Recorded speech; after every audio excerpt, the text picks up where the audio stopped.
안녕하세요. 리드런의 독서 감상실에 오신 것을 환영합니다. 오늘은 지난주에 이어 조정래 대하소설 아리랑 2권에 대한 저의 독후감을 낭독하겠습니다. 이 영상은 말 그대로 독후감이므로 역사적 사실과 책의 줄거리, 낭독자의 의견으로 구성되어 있습니다.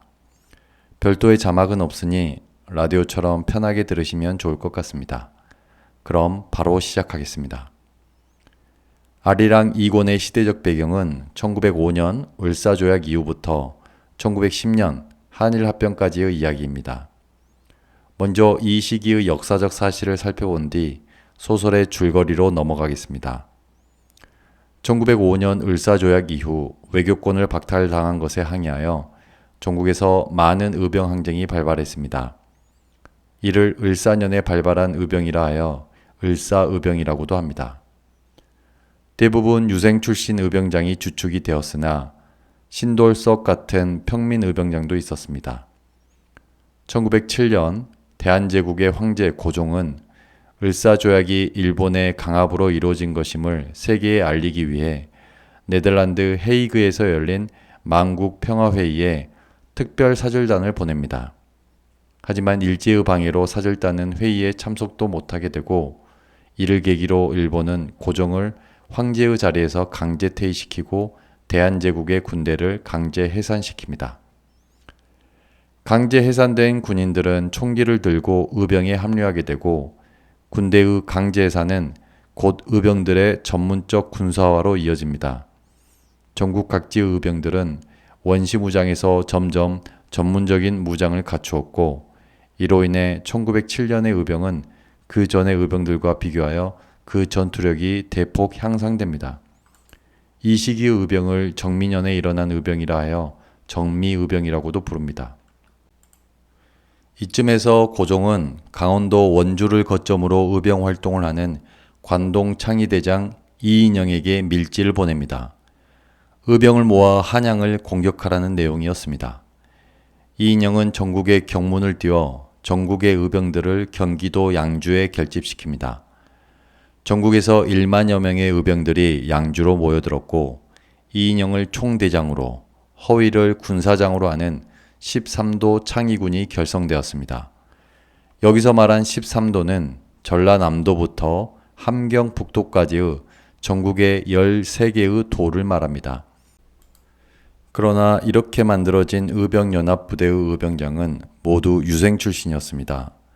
평민 출신 신돌석이나 포수 출신 홍범도는 능력은 출중하나 평민이라는 출신으로 인해 의병장을 맡지 못했던 것입니다. 이것은 당시 유생 출신 의병들의 한계를 고스란히 보여준 것이었습니다. 어쨌든 이제 드디어 서울 진공작전을 진행합니다.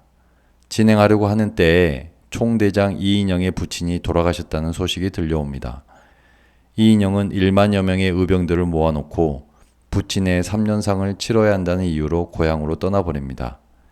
이런 황당한 일로 인해 서울 진공작전은 중단되었고 13도 창의군은 서울에서 퇴각, 해산하여 각 지역으로 돌아가 의병활동을 이어갔습니다.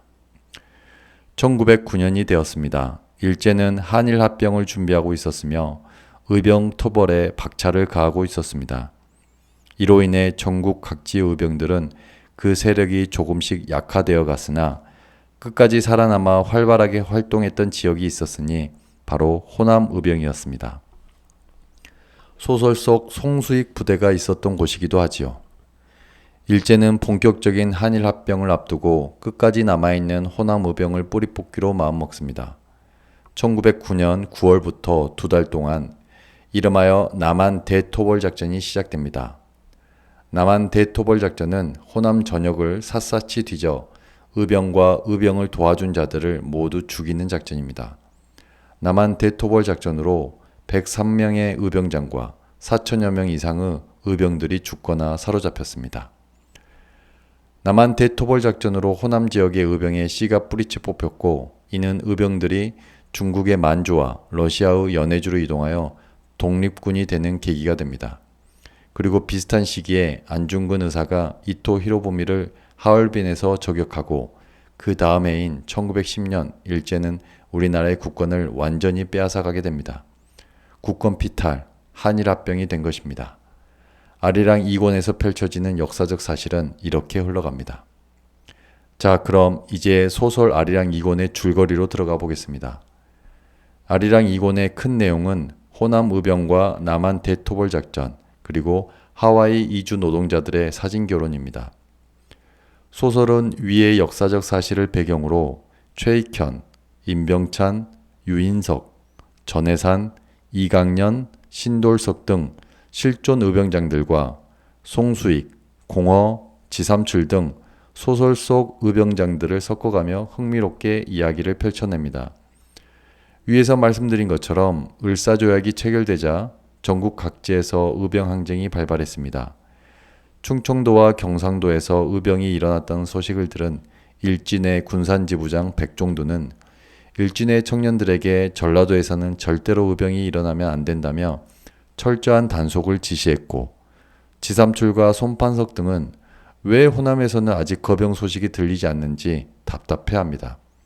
그러나 송수익은 임병세 등과 함께 의병 모집 및 거병을 차근차근 준비하고 있었고, 마침내 1906년 6월 4일 최익현, 임병찬과 함께 전북 태인에서 봉기합니다. 전북 태인에서 의병이 봉기하자 전라도 일대를 관할하는 주재소 등은 일제히 비상이 걸렸습니다. 통감부에서는 각 군마다 토벌대를 파견했고, 통감부 서기 스지무라는 백종도에게 실망감을 감추지 않았습니다. 스지무라는 일진회장 백종도에게 이렇게 얘기합니다. 도대체 일진회는 낮잠만 자는 거요? 술만 취해 있는 거요? 사전에 정보 하나 입수하지 못하다니 이래서야 무슨 쓸모가 있단 말이오. 이 비상사태에 직면해서 일진회는 일신하지 않으면 안 될 것이오. 본격적으로 군대화해야 한다는 그 말이오. 그러자면 회장인 백상부터 옷을 갈아입고 정신무장을 똑바로 하시오. 스지무라는 일진의 청년들에게 군사훈련을 받게 하고 백종두에게도 군복을 입고 심기일전할 것을 명령합니다. 조정래 작가는 최익현과 임병찬을 중심으로 거병한 전북 태인의병의 소설 속 송수익 부대를 편입시킵니다. 이들은 일본군의 집결지인 전주에서 멀어지는 동시에 전라남도 의병 세력과 합세하기 위해 남동쪽으로 행군하였고, 그 과정에서 각 군의 청년들이 가세하며 세를 불려나갔습니다. 순창에 다다른 최익현 연합부대는 갑자기 일본군의 공격을 받습니다. 의병들은 각 부대별로 일제히 분산되어 후퇴합니다. 아직까지 죽창 정도로 원시무장한 의병들이 총으로 무장한 일본군을 상대로 전면전을 치르기에는 역부족이었습니다. 일본군과의 접전을 펼친 뒤 가까스로 도망간 송수익 부대는 산속에서 다른 의병들을 만나게 되고, 최익현, 임병찬 등의 의병장들과 많은 의병들이 생포되었다는 얘기를 듣게 됩니다. 한편 일본군은 생포한 의병들을 각자의 마을로 데려가 마을 사람들이 보는 앞에서 총칼로 무자비하게 죽였습니다. 송수익, 지삼출, 손판석과 함께 죽산면에서 의병으로 나섰던 자들 중 생포된 강서방과 주성추는 그의 아내 정읍댁과 만경댁이 보는 가운데 총칼에 찔려 죽고, 이를 본 만경댁은 실성하게 됩니다. 지삼출의 아내 무주댁과 손판석의 아내 부안댁은 본인들의 남정네들이 걱정되지만 얼마 뒤 의병들이 주재소를 털어 총기를 탈취했다는 소식을 듣고 자신들의 남정네들이 살아있다고 확신합니다. 무주댁과 부안댁의 직감대로 지삼출과 손판석이 있는 송수익 부대는 주재소를 털어 총기류를 확보했습니다. 다른 지역 의병 부대들과 협공작전을 펼치는 등 그 세력을 점점 키워나갑니다. 그러던 어느 날 송수익은 강원도 관동 창의대장 이인영으로부터 통문을 받습니다. 전국 의병들이 양주로 모여 그 힘으로 서울을 탈환하자는 내용이었습니다. 송수익 부대는 전열을 가다듬고 양주로 향하지만 가서 본 13도 창의군은 유생의 한계를 지닌 연합군이었습니다. 의병장에 신돌석 등의 유능한 평민 의병장을 배제하였고, 이인영 자신은 아버지의 부친상 소식을 듣고 고향으로 내려갔기 때문입니다.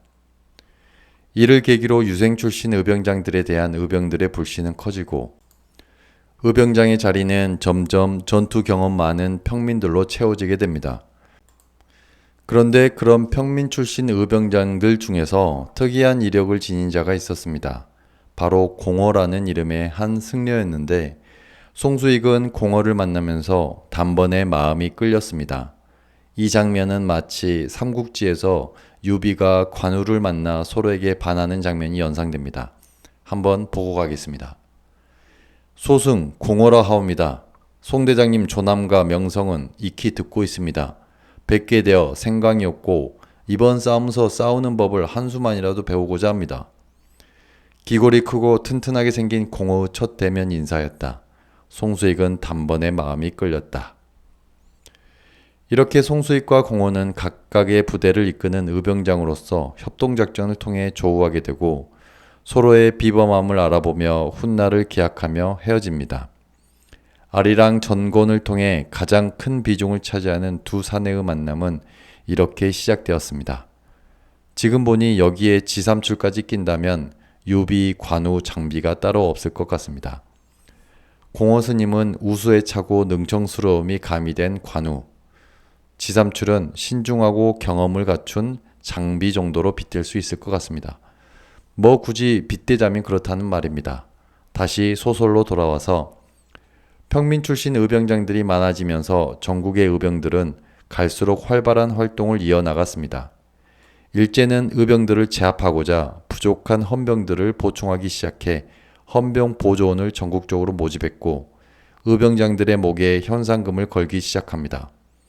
백종두의 아들 백남일은 이때 헌병 보조원으로 가입하게 되고 신돌석은 5,000원, 송수익은 3,000원, 공허와 지삼출의 목에는 각 1,000원의 현상금이 걸리게 됩니다.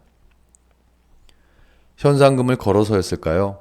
평민의병장 신돌석은 현상금을 노리는 사촌들에게 살해당합니다.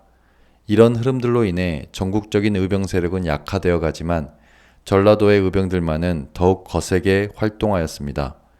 호남 의병은 일제의 한일합병 준비에 가장 큰 걸림돌로 인식되었고 결국 일제는 위에서 말한 남한 대토벌 작전을 시작합니다.